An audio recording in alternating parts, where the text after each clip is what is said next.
GM fam, today is Friday, May 9th. It's the first day of the rest of our lives. And for your sake, I hope it's your best day yet. I know it's going to be our best day because we are joined today by someone who encapsulates the motto that I've been saying for several years, which is that if you can stick it out through the bear market, you're probably going to be Gucci when the bull market comes. Might be here. I don't know. One of the first guests we had on Llama Party, in fact, the first guest at a live Llama Party was Curvance.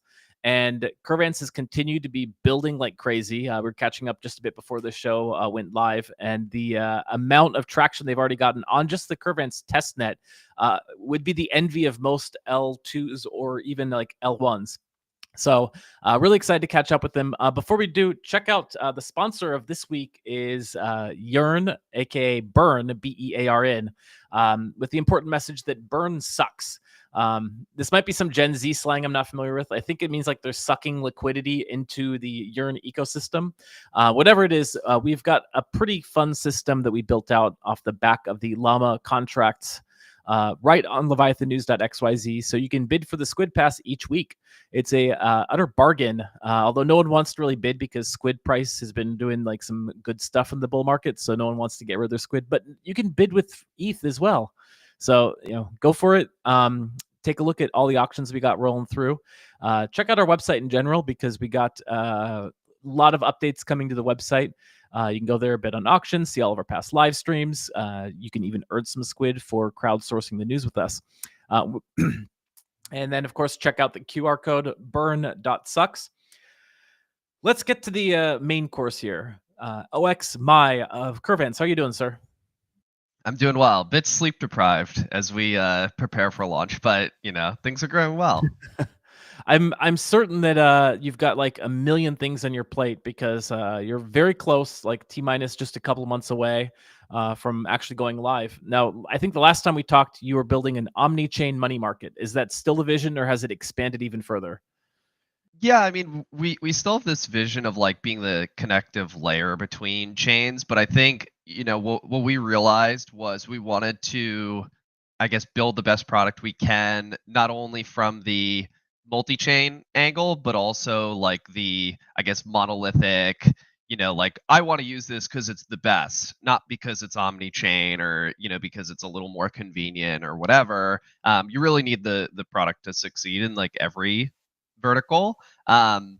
I think like the way we also think about multi-chain has changed.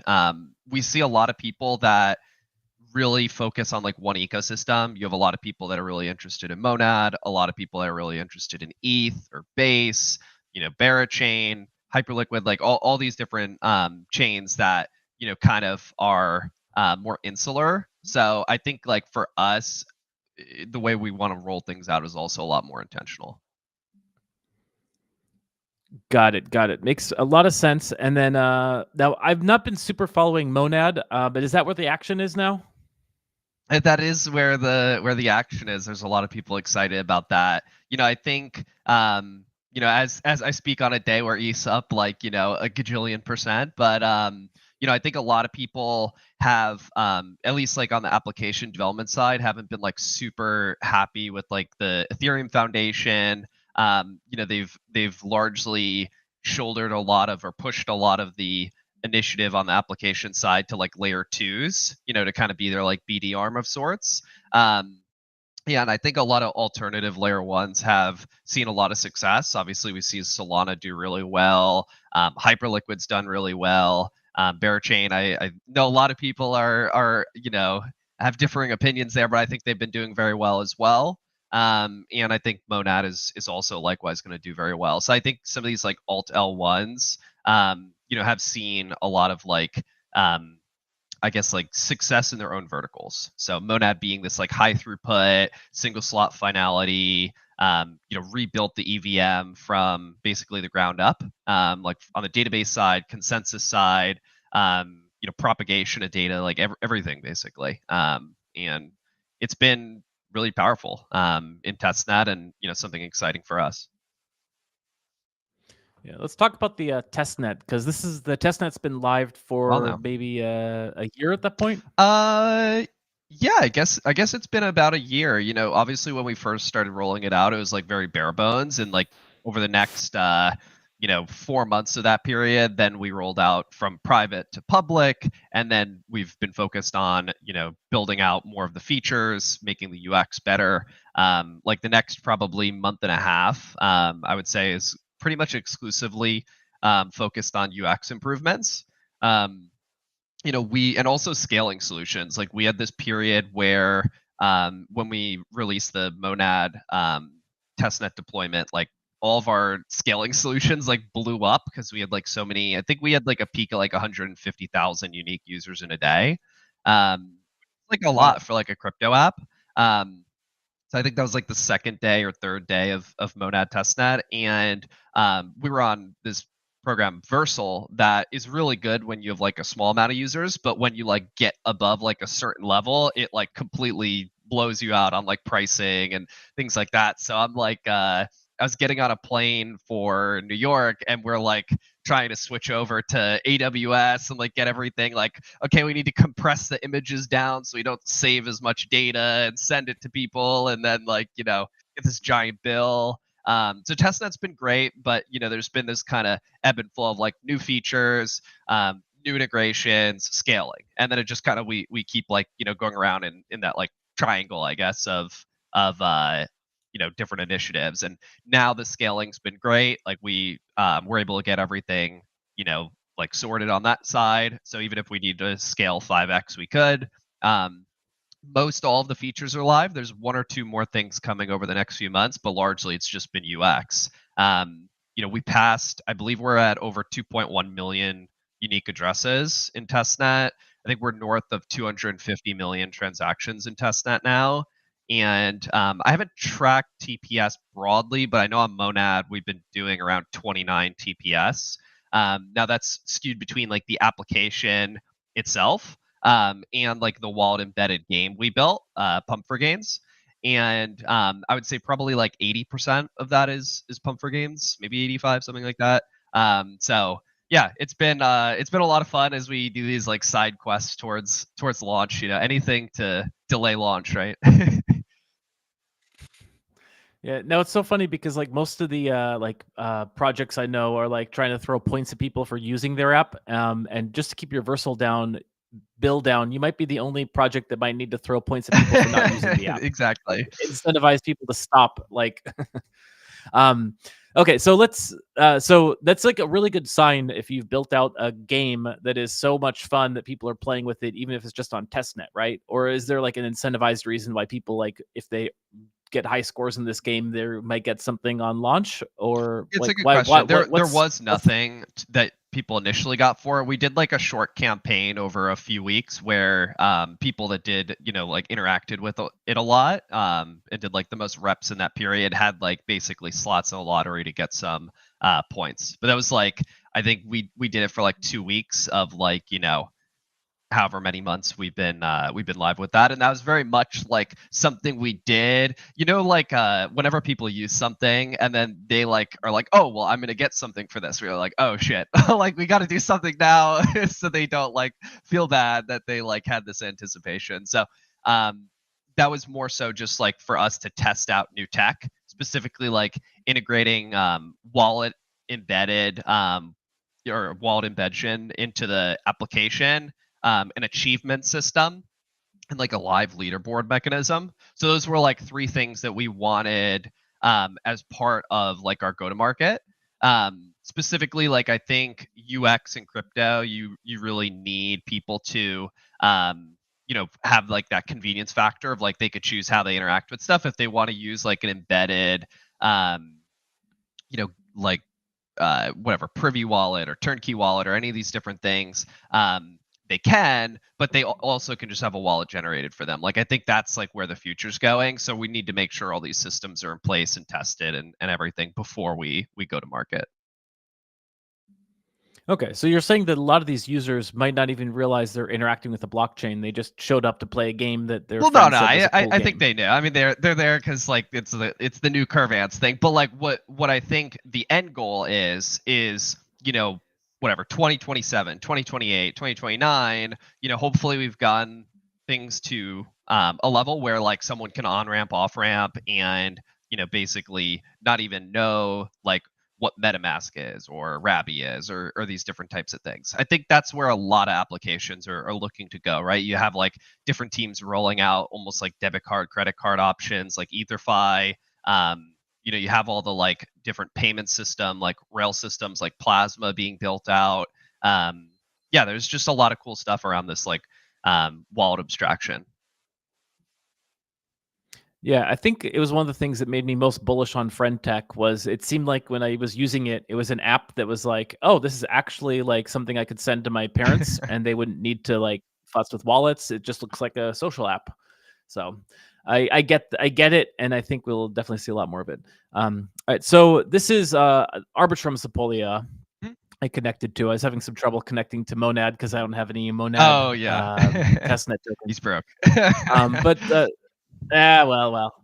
I'll get there on your advice. I Sure. just I don't play with side chains as much as I should. Where should I be looking in terms of like the features of Curvance here that you'd like to show off? Yeah, I mean, you could click through whatever you really want here. So like if have you used the site at all? Like I would use the faucet to like get some tokens if you want. I didn't realize we were gonna be doing a demo on this. Now we're gonna talk Oh, over I don't Emma. need to ambush. Yeah. I don't mean to No, it's all ambush, good. but You could yeah, it just use the faucet there and get some tokens. If you have some Arbitrum's testnet ETH, then you should be able to get like all of our kind of like fake tokens for the ecosystem. But yeah, the overall design is pretty reminiscent of something like a Morpho or an Aave or Fluid, if you're familiar with those types of applications. So, as part of that, we built a lot of technology around better asset selection and risk management. So, we built a lot of innovations around how we can offload risk. Basically, when a user needs to be liquidated, we can basically run these like off-chain auctions to sell that, and basically wrap together all of those liquidations into like an order block, basically. So you only need to do one transfer per like liquidation block instead of if you did 1,000 liquidations, it'd be 1,000 transfers of collateral, 1,000 transfers of debt, and stuff like that. So pretty similar like interface to what you'd expect for like a traditional lending protocol, just with like a lot of like improvements on the back end. Yeah, you can see here on the leaderboard side, this is like the bytes page. This is something that people get for filling out a feedback form. So this is related to basically you could click on the top right with the little bell, top right of the app next to your pending transaction. Oh, there we go. Yeah, so you have like we have like a notification system there, and you have a bunch of little tasks that people can do. This like reads from the blockchain basically. So we index data across all the supported blockchains, and when people do all the tasks, they can get a basically a feedback form to fill out. And once they do that, they can get like bytes for that chain. So people have gotten bytes in different ways, through that referrals, and then having their referrals do that same process, or that like 2-week sprint where we had the pump for gains winners basically. But this is mainly going to be, this is almost like a rollout pre-season of sorts, and then when we're at mainnet, that'll be when the actual like kind of like campaign starts around like actually using the product, depositing liquidity, leveraging, lending, stuff like that. Yeah, I got some work to do because I'm ranked 202,000 Yeah, you haven't out done of anything here. 202,000. So we'll get to work. We'll see if I can juice those numbers up. Is there any way I can get some bites just for appearing on a podcast with you? Does that get me any bites? Well, I don't know about that one. We do have the ability to give free bites, but we can't pick favorites That's here. right. Yeah, I got to earn it. I got to earn it for sure. No, it's a gorgeous app. I can tell you've been putting tons of work into it. We have a lot more coming. To be honest, like I think it's like a 5 out of 10 right now. So we definitely want to get to that like Web 2 style. Like we look at something like Robinhood or even Coinbase to some degree as like kind of the like area we want to go for polish. Oh, you did get the Monad thing working, because this is the Pump for Games thing. So this basically will generate a wallet for you. It does have music as well, so careful of that. But okay. if you had, well, yeah, I guess you could click generate wallet there. It might kick you out because you don't have any Mon. It might depending on, basically looks at whether you have stuff on ETH. And if you have stuff on ETH, it'll let you generate a wallet and give you a little bit of Mon. I'd have to probably change to a different Okay, wallet. that's all right. Yeah. Yeah, this one, but still, it Yeah, so we have a looks lot like of a lot of fun. anti-sibling stuff in as well. So like if you try to create multiple wallets on the same IP address, then it actually like locks you out of that, which has created some funny interactions where we'll have people like join our Discord or our Telegram and they're like, hey, it won't let me like create a wallet. And we're like, oh, like that's really weird. And it's like obvious they're trying to create multiple wallets. So like we block that, and you know, a lot of also validation on like their bounces on Ethereum mainnet and other chains. Um, so yeah. Yeah, I'm getting razzed in the chat here because I had early access as a llama, but yeah, I've been bad. I've It's been okay. bad. I've been You got to use it when crazy it's busy live, lately, right? Who but cares about the testnet period? yeah, exactly. But no, it's gorgeous stuff. Gorgeous stuff. If I was able to get in, what would the pump for gains look like? Is it like I press Yeah, it's like the L key or yeah, something? you could Yeah. click the button, and basically each click is like a transaction on the Monad testnet. So there were like periods where we were topping out at like 60% of all transactions on Monad. So you'd like look at a block with like 100 transactions, and we'd be like 60 of them. That's gone down now. I think we're around like 20% of all transactions on Monad now. So we've like, you know, they're past the billion. We're past like a quarter billion. So that's been, you know, a lot of fun there. But like the original idea for the app came to me as like a way to try to like crash their network.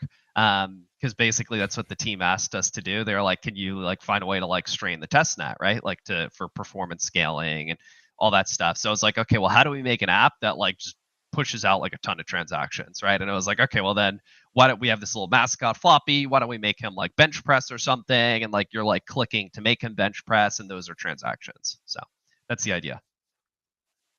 That's awesome. That's awesome. The Monad team must either really like you or really hate you. I'm sure it's both. You know, depends on the day.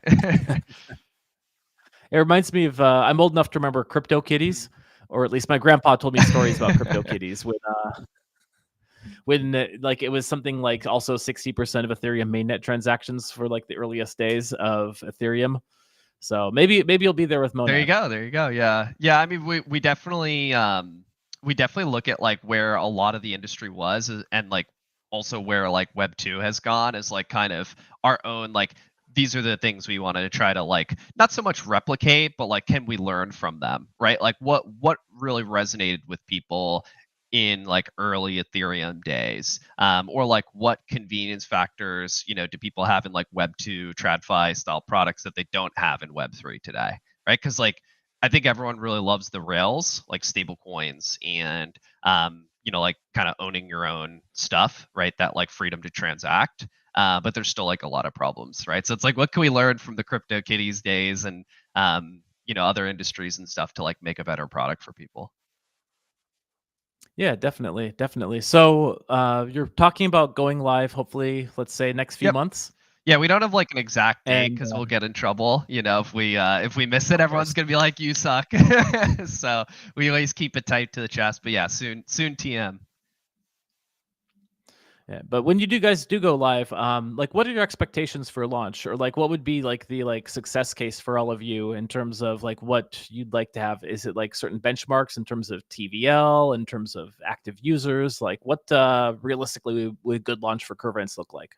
Yeah, that's a good question. I think there's really two things, which is our own like product offering and usage, right? What you highlighted was mainly the usage side, which I would say the main benchmark there would be not just TVL, but I think like utilize TVL, right? So like obviously you talked about like Burn, you know, which is on Berachain, like they had all the like all the different teams on Berachain had the Royco TVL, right? And some apps were using it fully, right? It was like actively engaged in their ecosystem, and then others it was just kind of sitting there, right? So like we could have a ton of TVL, but if it's just sitting there not doing anything, that's not productive, right? So to me, it's mainly like, are people, you know, leveraging, like borrowing against things, like are they moving different positions over that they had on, another application or another chain, or somewhere onto Curvance, and messing around with the technology.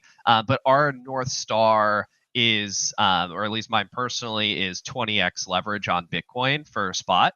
So like for reference today, you could get around 4x on Aave, around I think 7x on Morpho, 10x on Fluid. So we're targeting 20x, which is like a 95% LTV. What does Curve USD have? They have pretty good numbers too, right? I think it's about 9x. I was just checking while you were talking to confirm that, because I didn't want to speak. But yeah, it's like high single digits. So let's see. I'll just pull it up here. Why not? Let's see. Yeah, so that's like that's my North Star as well. So it's like not only the usage side, but also like what do we feel, from a risk modeling standpoint, like comfortable doing, right? So that's like been what we've been working on over the last few years, is like building the best possible product that people could use on chain. Yeah, Robo Odin is pointing out that it's a 7x on FXN. Okay, yeah, Pretty good. that's pretty high. I thought FXN was like didn't top out at like 3x. I guess the V2 pushed it higher, right? Yeah, it might be a case of V2. FV1 was like around 2 to 3x. Yeah, that was it. And I was like 9x on Curve USD. So it's some of the best leverage. And not to pitch and shill too hard here, but it's got a very friendly liquidation mechanism. So I'm scared of losing Satoshis. I'm not so scared when I'm using Curve USD. Yeah, no, I think the liquidation improvements are definitely really good. I feel like that's where a lot of the innovations happen recently, like in the kind of CDP lending protocol space. Everything is like so competitive there. I feel like it's like that and DEXs are like the two areas that like have massive amounts of competition on like the product development side. And I think like the way we've seen teams like build a better product has largely been due to liquidations, right? Like Aave capturing a portion of the MEV through like their Chainlink feeds, Fluid moving to this like Uni V3 liquidation on the tick rate, and obviously Curve with like the soft liquidations, and then the stuff we've been working on. Yeah, it's been really interesting for me to see like how the how the competition has evolved, because it seems like on the deck side there is like a lot of like very insanely fast arbitrages. So it's like all the DEX is kind of like a race to the bottom, and it happens very quick. Whereas like on the like lending side, like you don't tend to see like the same kind of like level of efficiency. So like there'll be frequently times where you will get like a really good rate on Aave and a terrible rate on Curve USD, or a terrible rate on like Aave and a great rate on Curve USD or Morpho, or like what have you. So it seems like the like ability like for people to like seamlessly move between positions is like not quite there yet, or something. Yeah, that was one of the things we built, was being able to like move between different opportunities on Curvance in one click, basically. Right. So like you can, if you're lending in one area, and like say you're lending USDC in one bucket, and then you wanted to be in like USDT in like a totally separate market, you could basically like in one click have it redeem, zap out into like the new token, and then deposit it in one transaction. So I think that like level of convenience is pretty important. Yeah. So that's a little hard. That's only live on, I think, Bearchain testnet right now for us, because we use a solver for that. Oh, that's cool. That's cool. So let's dive into the actual like architecture of it. So this is from your developer docs, which I think is up to date. Let me know if there's we just anything got the that's, like, dev out of docs date. live like last week. So there's like the kind of high level regular documentation, and then there's like the developer documents. It's like, here's how you call like this particular contract, and here's what you can do in that contract. All right. So sorry, chat. You're gonna have to go away for a second so we can see this a little bit bigger. Even that. Let's see. Okay. Well, I guess that's as good as we can do. So this here shows off the flow, where basically you have the Curvance vaults, and users can deposit into and out of the vaults, and then from there that will get routed to and from the underlying protocols. And then within the vaults, that will get zapped over to the lending markets, which will then allow it for to be collateralized and participate with the underlying lending Curvance lenders. Is that like a rough like flow of the Yeah, I ecosystem think here? it's actually a little simpler than what you described. So basically, you have these like Okay. vaults, as you described, right? Like a contract that you deposit into, no different than Maker or Aave or Curve or whatever, right? It's like a depositable contract, and that will natively it can have like an embedded strategy with it. It also could just sit there, right? So it could just be wrap Bitcoin that sits there and doesn't do anything, and then it's like it looks more Mhm. like a traditional lending market. But it could also be, some LP token, like a Pendle LP token, for like SUSDE, PT paired with SUSDE or something like that. And then basically there's a setting you could either do it in one click or do it afterwards, of basically collateralizing that asset, and then it says, okay, yes, you have 50 of these tokens, we're going to register it as collateral in the lending market. So now you're basically benefiting from both of those things simultaneously, right? You have like a strategy that's managed, and also it's collateral inside a market, but it's like perfect, I guess like it encapsulates everything across like the whole industry of like asset classes, regular assets, like stable coins, interest bearing stable coins, LSTs, LRTs, basic blue chips, Pendle PTs. You can support LP tokens. Like we have integrations built out for like Pendle, Aerodrome. We do have integrations built for Curve as well, although we need to like see how all that stuff goes. They're doing a lot of things with like yield basis now and stuff like that. So yeah, on our side, the main idea is like convenience and like rehypothecation of capital. We are also going to be adding more traditional bidirectional tokens as well. So that's like lending and collateralizing simultaneously. So that would look more like a traditional lending protocol at that stage as well. That's like what we call our phase 2 markets. Got it. And then the vaults, they're standard 4626 Yep. vaults. Yep. Yeah, nothing surprising there. Excellent, excellent. And I think it's so funny that like you have Curvance in your name, and Curve might be the protocol that comes like a little bit later, but Yeah, we always get so it asked if goes. we're like related to Curve, but no, we've been on our own, I guess like island here for years. Yeah, no, it's totally fine. I mean, you gave a like a healthy like airdrop to the llamas in terms of like testnet We access. did, So I feel yeah. like that's like curve alignment of a Yeah, sort. they were one of the first groups we Um, got into our testnet.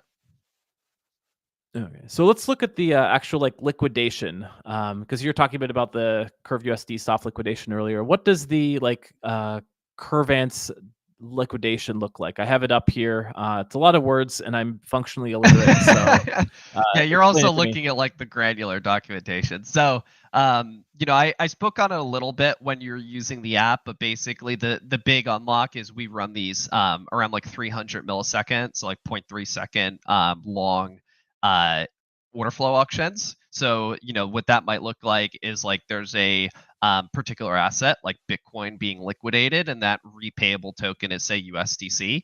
And then people can basically bid and say, I will buy this Bitcoin at, like $95,000, or now Bitcoin's like $103,000. So I gotta, mentally adjust here. Oh, wow, And is it that high? yeah, Wow, markets jeez. markets been, having a good run at things the last 48 hours. But um, so basically it will roll up all the different liquidations because you're bidding on like that particular asset itself.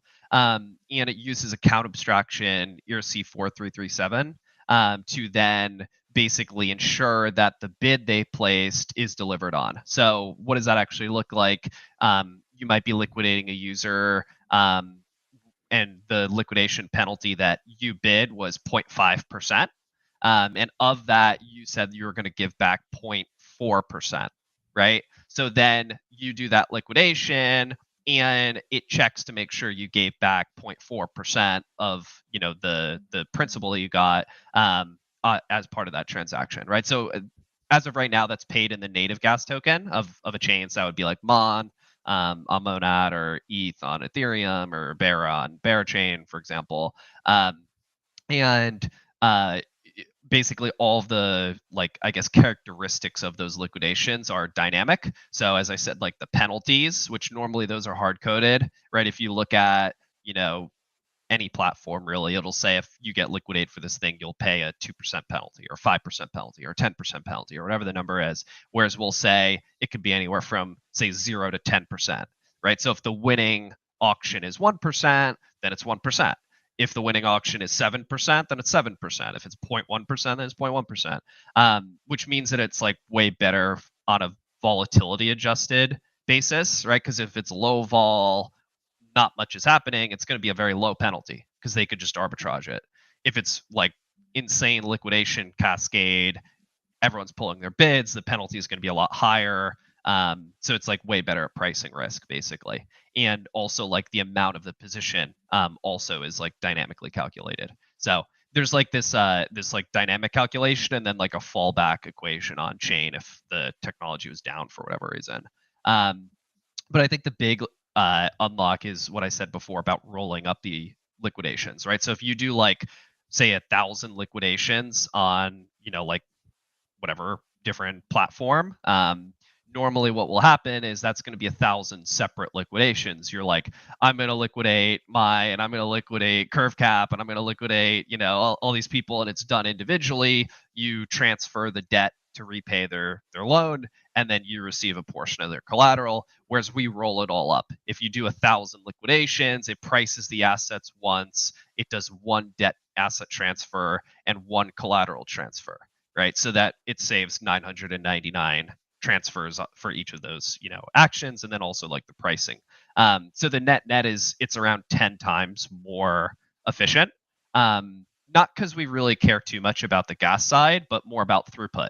It means that like if we needed to fit, like the back of the napkin math we had is we could fit around like 1,000 liquidations into a traditional like Ethereum block today, and around I think 40,000 on Monad. So it just gives us a lot more flexibility when we want to like support these high LTV markets.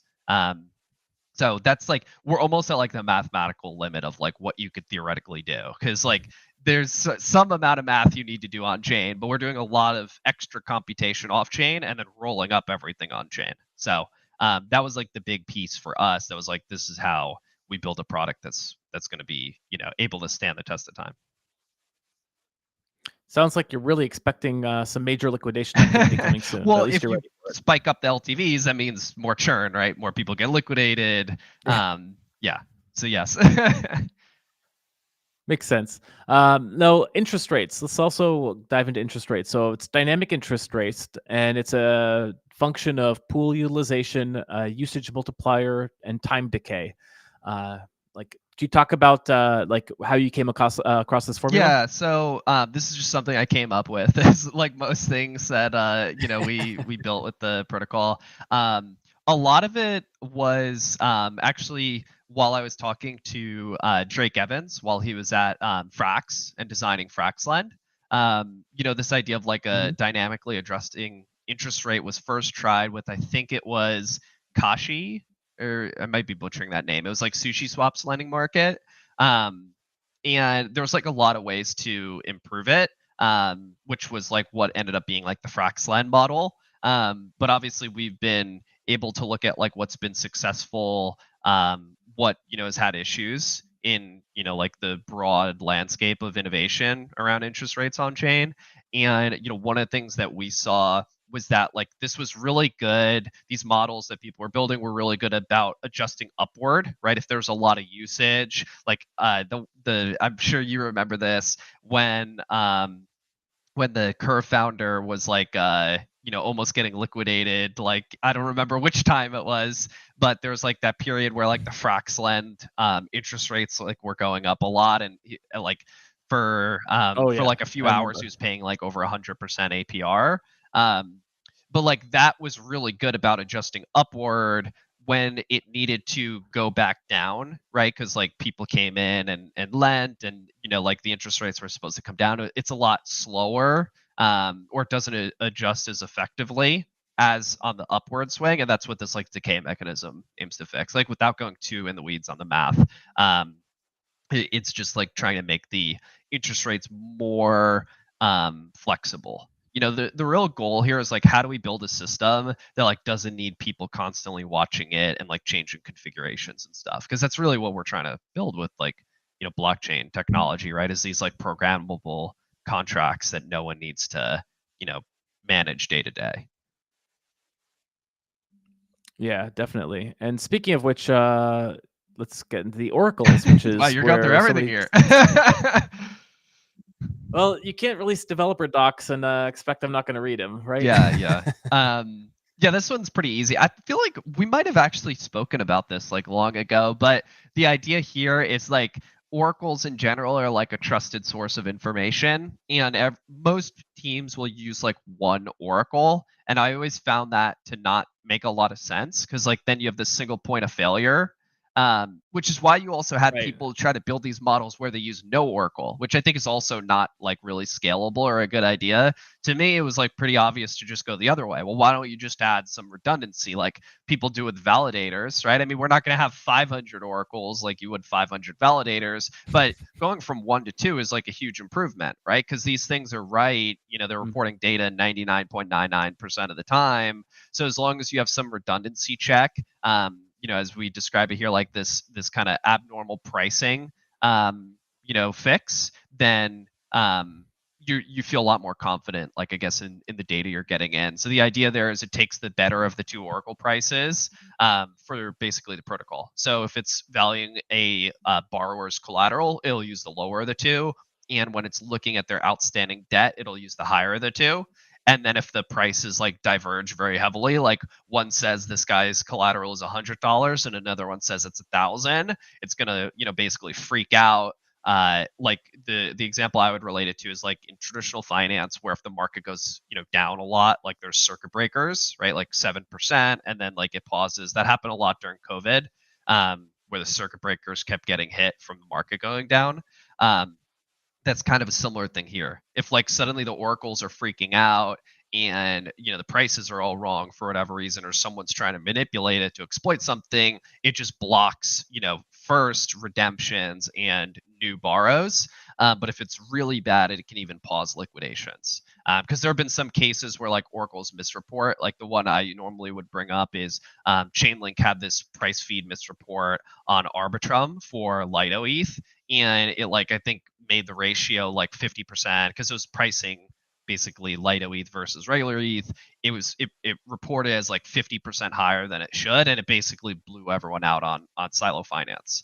So like this would prevent that because you'd be getting the feed from two different sources, and then for that like one block where the price was wrong, it would say, "Whoa, there's a big discrepancy here. Don't let people get liquidated."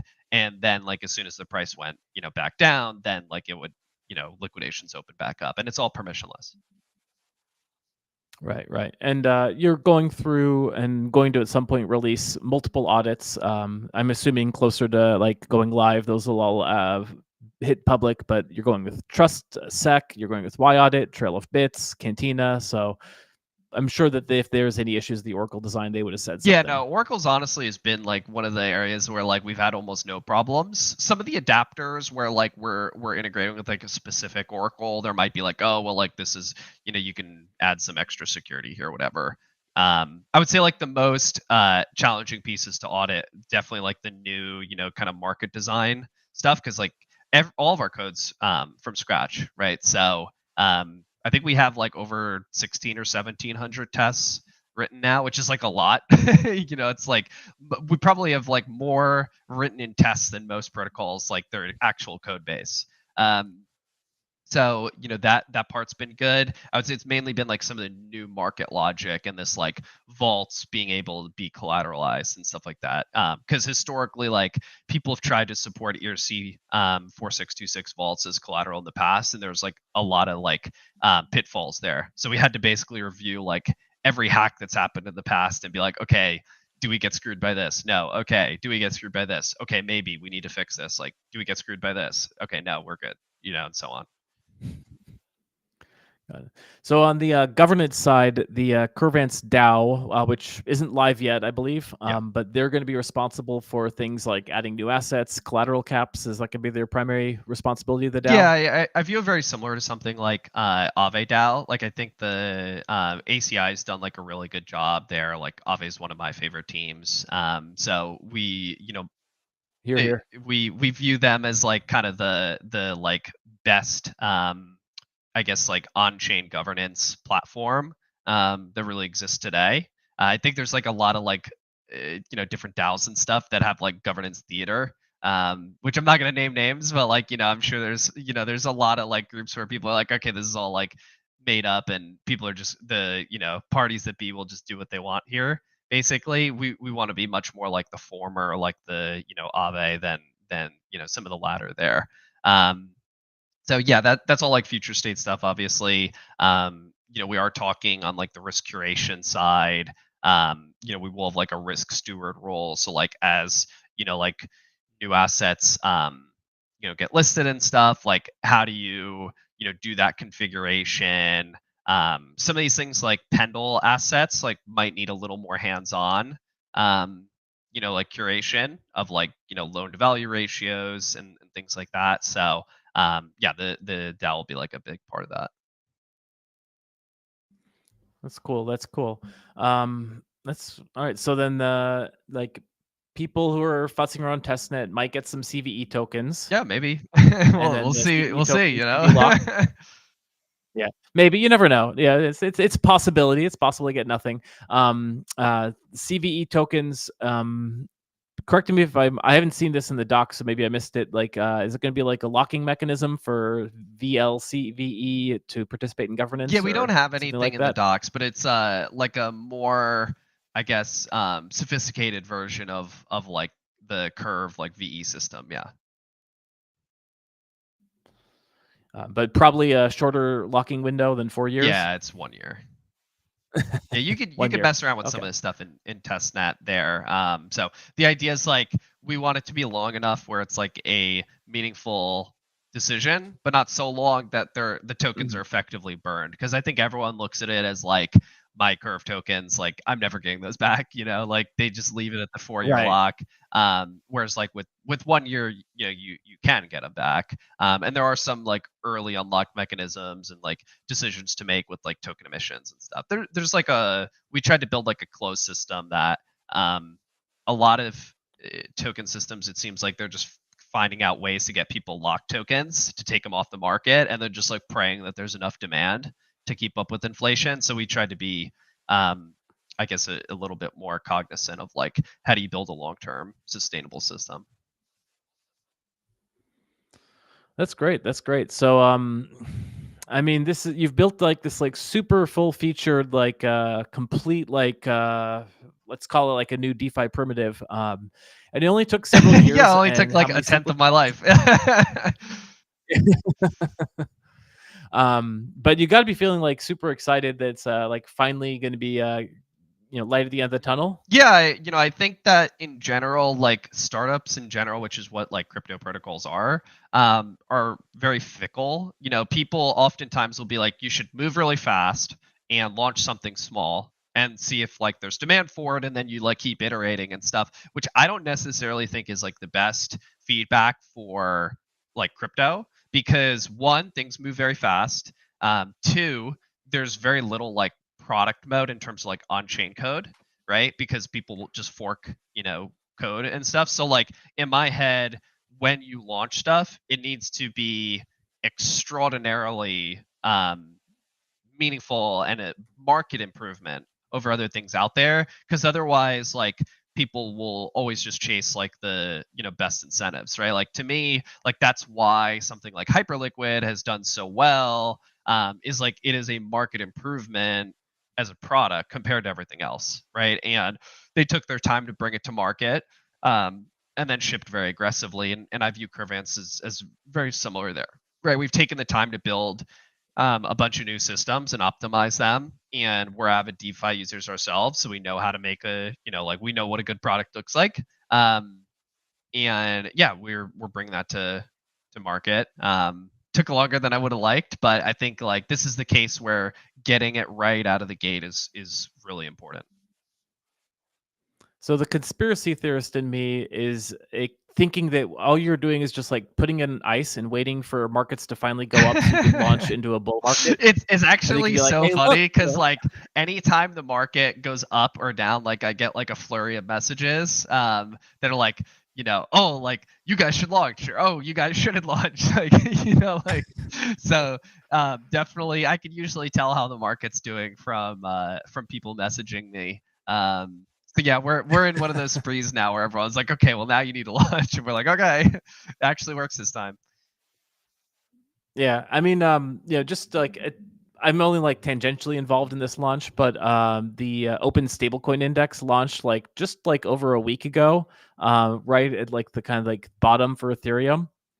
And it's been like really fun because like they say the best marketing in DeFi is just number go up. So like we launched this thing with the price of $1 about 2 weeks Is this ago, and through it's like done nothing Reserve? but go up since then.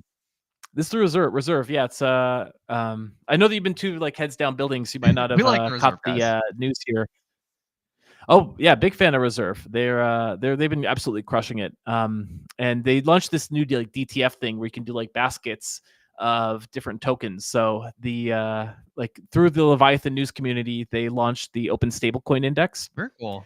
which is just focused on like stablecoin issuers, particularly like decentralized ones. And I mean, the timing has just been amazing because like everyone wants to bet on the stablecoin narrative, but no one knows how. Like you don't just buy like, oh, I'm super bullish stablecoins. Let me buy a bunch of Yeah, well, Tether. that's why Like I was no, looking like at this, and I'm like, I read this as stablecoin index. I'm like, so is this like 50% USDC, 50% USDT? Why is the price up 48%? But obviously not. I guess no, it's DeFi applications. Okay. yeah. So it's like just liquidy, LUSD, Bold, Aave, Go, Frax share for FRX USD. Reserve's got a whole basket. Curve, Like Athena. Curve What's the has one Curve on USD, the Athena, bottom there? Oh, I had the chat inverse. Yeah, Inverse, Dollar. I had the streaming thing up, so I couldn't see it. Inverse. Okay, yeah, Yeah. yeah. That's Dola, right? That's Dola, yeah. Makes sense. And there will probably be more tokens perhaps added, or maybe some will get taken away if they prove not to be decentralized enough.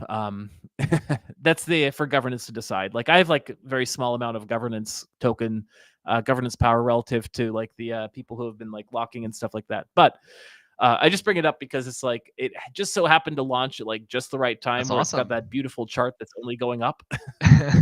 And as a result, everyone is just like, "Oh my gosh, this thing's the best thing since sliced bread." You're so cool. There you go.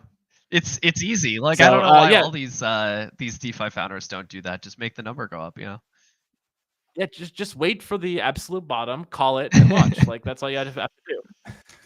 It's great. Yeah, I mean, what people always say to us is like we gotta bring back the DeFi renaissance. Like DeFi summer, round two, I guess. So Well, it's like the most interesting time to be like asking about that because like the biggest trend in DeFi lately is almost not even so much DeFi, but it seems like there's a big resurgence of centralized DeFi, you mean right? like real world assets, like these like stablecoin products and stuff like that. Yeah, like I was just thinking in particular of like there's been a lot of controversy in that like this past week, USD1 received $2 billion investment from the Abu Dhabi based I forget the name of the group, but it like derailed the stablecoin bill in America because it was seen as basically like a $2 billion slush fund delivered to the Trump family, and all of a sudden crypto became politicized again, and we're probably not going to get the Genius Act to pass and all this How stuff. annoying. Um, yeah, it's frustrating, right? But like I was looking at the list of the top 10 stablecoins, and they're pretty much all centralized stablecoins or like RWA stablecoins. Um, and it's just sort of like, okay, so we're back in this like situation where like we've got DeFi, like real DeFi, like applications that are like on chain and like everything that is being built.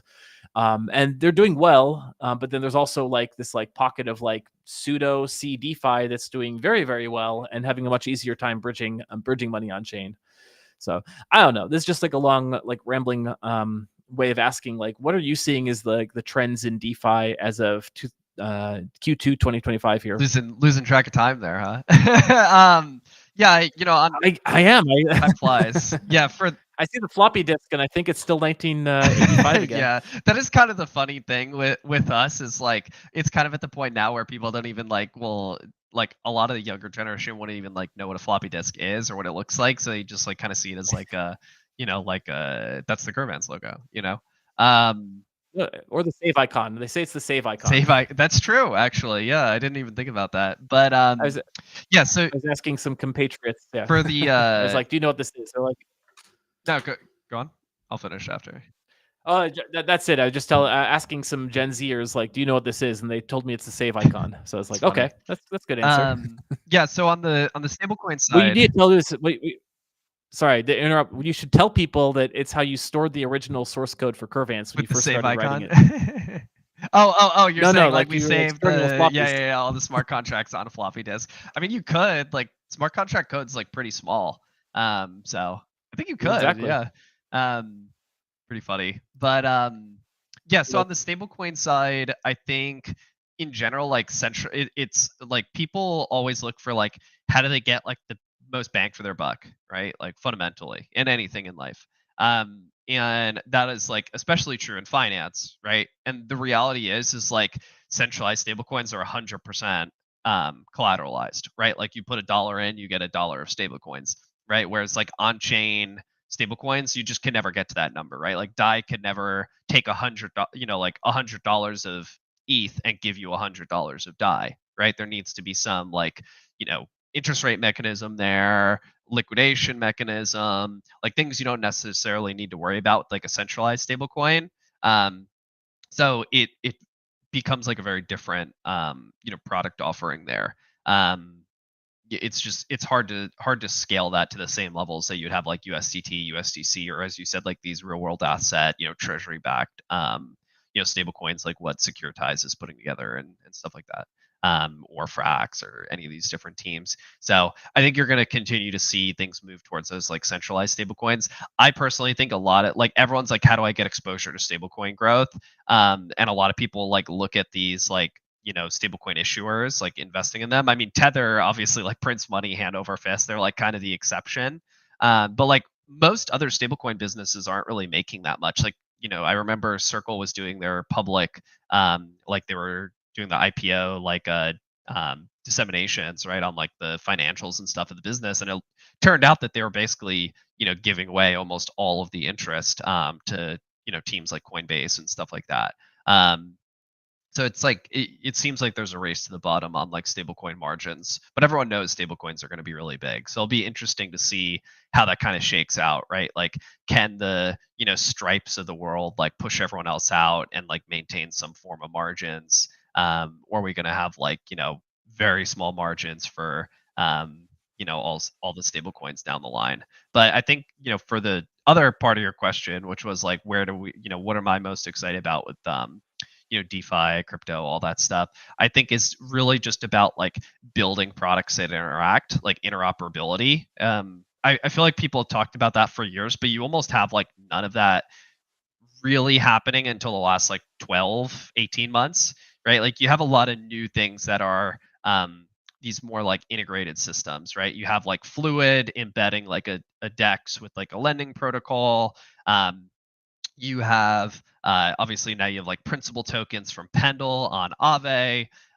These more like embedded systems where like you're benefiting from multiple different opportunities simultaneously. Like that's been like what we've been building for the last few years.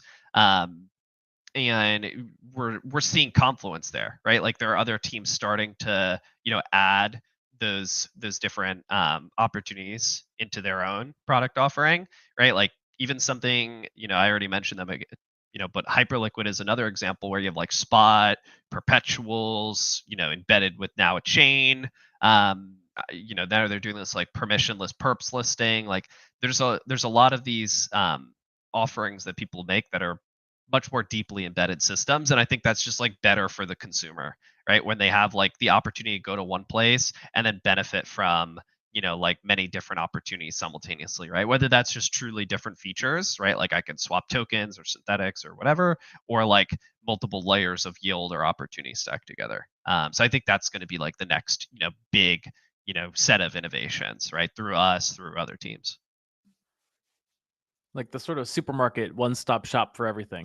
Yeah, I mean, kind of. I mean, like you imagine if like you went to Instagram and you're like, okay, well, I could post my pictures here, but I got to go to like a totally separate site to do like videos or like message people or whatever, right? Like these deeply embedded systems where like you want to do like this kind of like social, like pictures, videos, whatever, social sharing, of like whatever stuff, like you could just go to Instagram and do that, right? Or how like X now has like this like clubhouse style like Twitter spaces and live streaming and obviously has private messaging and posting tweets and all these systems like get very big very fast, and I think that's what crypto is going to emulate. DeFi is going to emulate. That's cool. Very much, very cool, very cool. So, obviously, you're not trying to like time any particular trends because you've been Yeah, building so no, when long we're that ready to you launch, kind like we're doing the final audits starting in like probably like 2 weeks. So once those are of. done, and we're gonna be going live with Monad Mainnet. Then we just shoot. Whether the market's at like up and everyone's happy or down and destitute. Right. Rain or shine, I guess. Yeah, but that being said, like seeing how the market happens to be shaping up, and if you can kind of like forecast where you see it going in the next few months versus where Curvance will be when it launches, like what particular like narratives do you think you might just like happen to like have fortuitously timed that might be like good tailwinds for your launch? That's a really good question. I haven't really thought about that too much. I think in general, right now people are just looking for like yield on chain, right? Like you kind of have like two paradigms usually in crypto. Either one, there's like a lot of exciting things to do on chain and people are bouncing between a ton of different opportunities, or it's like this kind of turtling mode. I'm going to just park my, dollars, my Bitcoin, whatever where I can and earn some like base yield, right? Like more boring, treading water stuff, right? It seems like we've been in the treading water case here for at least like all of this year. Like because it's been mainly people bouncing between like you had like the bear chain pre-deposit vaults with Royco. You obviously had like SUSDE being like a primary asset of people just like leaving their funds in there. Same thing with Maker with SDI. You've had like other comparable products come out, like I think S Curve USD is out now, and people can use that as well. So we're seeing like as you said, there's a lot of these stablecoin issuers coming out, mainly on like the kind of centralized offering, like getting some level of yield. And then if you could farm points or whatever for that ecosystem, then even better, right? I think my guess is that towards the end of this year, not necessarily immediately when we're going to be live, but towards the end of this year, we'll see more of the former there, right? So less of like the set your funds and just leave it for like some low base yield, more like on chain carnival style stuff, picking up again, like we saw in like November to early December um, of last year. So I think we'll start to see that again, and that's obviously very good for us because we're kind of an enabler of a lot of that stuff, but we're also comfortable if like we're in some like 2-year long like nuclear winter for crypto, like with just people farming like boring yields, like that's okay for us too. Cool. Okay, so last question here. If I had to explain to my grandparents, give them the elevator pitch of what Curvance is, how should I describe it? I think it's pretty simple, right? Like we give people the best opportunities for their digital assets, right? So they can borrow against them, they can earn money with them. That's fundamentally it. I think everyone gets so like wrapped up in the like, oh well, we built this like advanced, like intent-based system with like liquidation technology, MEV and power, whatever, but like fundamentally like what we're building is like pretty basic stuff, right? Like what we're trying to do with crypto is build like better financial rails for the world that anyone can access. Good answer. I think they would understand it, except unfortunately they passed away, so I Jesus don't think they would Christ. actually I'm understand it. But sorry to hear about that. that's a long time ago. It's like, but It's okay. Well, I don't have any grandparents left either, so camaraderie there. no, no, that's a good answer. That's a good answer. All right. Anything else that I should have asked that I didn't ask, or should I let you get on with your Friday and get to work shipping? No, this was fun. Thanks for no prep here. Just like, okay, now we're going through the app. Now we're going through the doc. Like, that's but I think it was good. Any questions? Not really on my side. I mean, I think we spoke about a lot. Mess around with the test net. We do a lot of like content, like Twitter Spaces. Different like breakdowns of like what we work on.